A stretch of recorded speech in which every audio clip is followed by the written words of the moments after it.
Kids, welcome to टक tales. मैं नुपुर जाजू आई हूँ आपके सामने एक नई कहानी के साथ, अकबर और बीरबल। जी हाँ, मनीलाल एक सौदागर था। वह बड़ा ईमानदार और मेहनती था। उसने खूब मेहनत और अपने खून पसीने से खूब धन कमाया था। वह धन वो एक पोटली बनाकर अपने बिस्तर के पास रखे संदूक में रखता था। एक रात जब मनीलाल गहरी नींद में सो रहा था, तभी उसके घर में चोरी हो गई। अगले दिन जब सुबह मनीलाल उठा तो उसने देखा उसका संदूक खुला पड़ा है। वह सोचने लगा कि मैंने तो कल रात इसे अच्छे से ताला लगाया था, फिर यह खुला कैसे। ऐसा सोचकर मनीलाल ने देखा संदूक तो खाली पड़ा है। उसने अपने सिपाहियों को आवाज दी, सिपाहियों जल्दी इधर आओ, मेरा संदूक खुला पड़ा है। क्या तुमने कल रात किसी को देखा था? सिपाहियों ने कहा, नहीं नहीं हुजूर, हमने कल रात किसी को नहीं देखा। ऐसा सुनकर मनीलाल रोने लगा, हाय मेरा धन चोरी हो गया, मैं लुट गया, मैं बर्बाद हो गया। अब मैं क्या करूं? मेरा धन मुझे कैसे मिलेगा? यह सुनकर सिपाहियों ने कहा, हुजूर क्यों ना आप महाराज अकबर के दरबार में जाएं, वे जरूर आपकी मदद कर सकते हैं। मनीलाल सोचने लगा कि ठीक है, मुझे शहंशाह अकबर के पास ही जाना चाहिए। ऐसा सोचते हुए वह शहंशाह अकबर के दरबार पहुंचा और उसने सारी बात बताई। शहंशाह अकबर ने कहा, बड़े दुख की बात है, मगर तुम घबराओ मत, तुम्हें तुम्हारा धन जरूर मिल जाएगा। शहंशाह ने बीरबल से पूछा, बीरबल क्या तुम मनीलाल की समस्या सुलझा सकते हो? बीरबल ने मनीलाल से पूछा, क्या तुम्हें किसी पर शक है? क्योंकि यह काम तो किसी घर के जान पहचान वाले का ही है, कोई भी इतनी आसानी से चोरी नहीं कर सकता। चोर को जरूर पता था कि तुम ताले की चाबी कहाँ रखते हो। मनीलाल ने कहा, मुझे किसी पर शक नहीं है, मेरे सारे नौकर बड़े वफादार और विश्वसनीय हैं, वो कई सालों से मेरे साथ हैं, मेरे पास उन पर शक करने की कोई वजह नहीं है।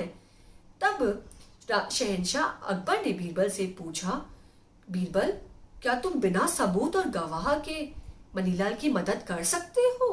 बीरबल ने कहा, जी हुजूर, मगर मुझे आधे घंटे का समय दीजिए, मैं अभी आया। अकबर ने कहा, ठीक है। तभी बीरबल ने मनीलाल से कहा कि तुम अपने सारे नौकरों और सिपाहियों को दरबार में बुलाओ। ऐसा कहकर बीरबल चला गया। ठीक आधे घंटे बाद सभी दरबार में थे। अकबर ने पूछा, बीरबल तुम ये लकड़ियां क्यों लाए हो?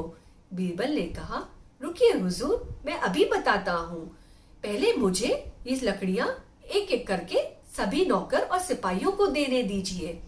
हुजूर ये जादुई लकड़ियां हैं, ये मुझे एक साधु महात्मा ने दी हैं, जिन्हें बड़ी कठिन तपस्या के बाद भगवान ने दी थी। जो भी चोर है उसकी लकड़ी रात भर में लंबी हो जाएगी और पता चल जाएगा कि चोरी किसने की है। यह सुन सभी एक दूसरे को देखने लगे। तभी महाराज बीरबल ने कहा, महाराज यह जादुई लकड़ियां सभी को दे दी हैं मैंने, और इन्हें कल सुबह दरबार में बुलाइए। अकबर ने पूछा, बीरबल क्या तुम्हें विश्वास है कि ये जादुई लकड़ियां हैं? बीरबल ने कहा, जी हुजूर, मैंने इसका इस्तेमाल पहले भी कई बार किया है। ऐसा कहकर सभी चले गए।